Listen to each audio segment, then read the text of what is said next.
Google use its services every day. It answers our most bizarre questions. You're even watching this video using the company's video streaming platform. We're talking Google, or more importantly, its bank-busting Silicon Valley headquarters. A short walk from the San Francisco Bay Area and a stone's throw away from other multinational headquarters like Apple Park and the homes of Facebook, eBay and Netflix sits the 26-acre site on which we find Googleplex. Based in Mountain View, the Google headquarters gets its name from a play on words. Most evidently, it's a combination of Google and complex, but spelt a little differently, Googleplex is an incredibly large number with lots of zeros after it.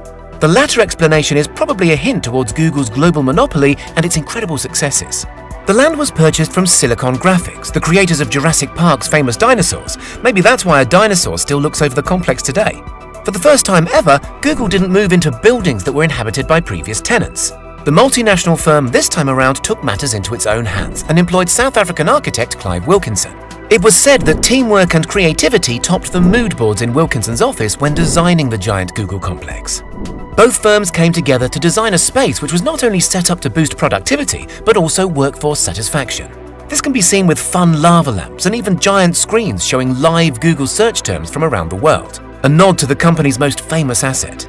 Oversized whiteboards plaster some walls, full of creative ideas and, not so creative anonymous jokes. And many of the lobbies are home to pianos, welcoming the next musician who dares to play.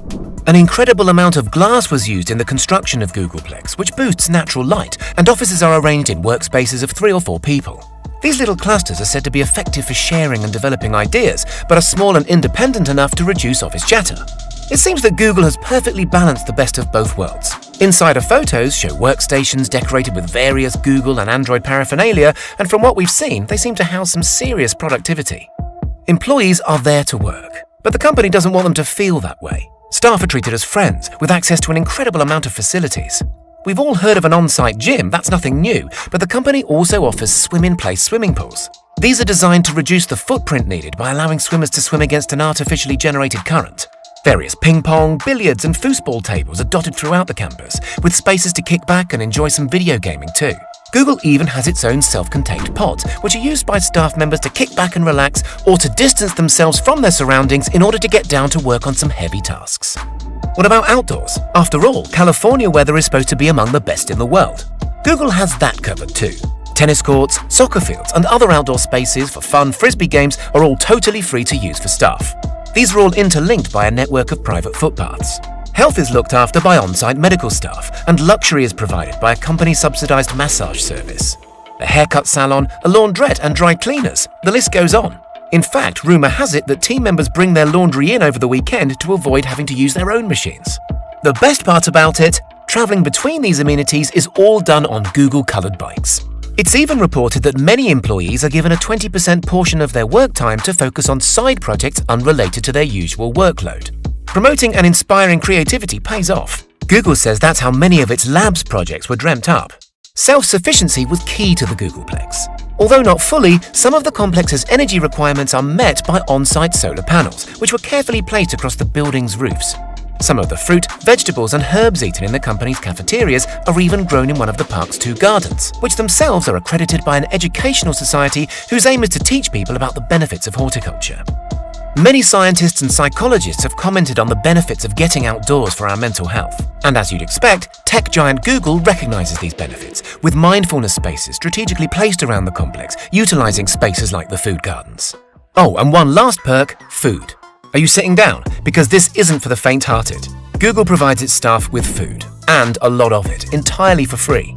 Workers can enjoy breakfast, lunch and dinner at the site's various cafes free of charge, including at Charlie's Place, the main cafeteria which was named after Google's first lead chef, Charlie Ayres. Nowadays, the restaurants focus on food that is fresh, organic and healthy.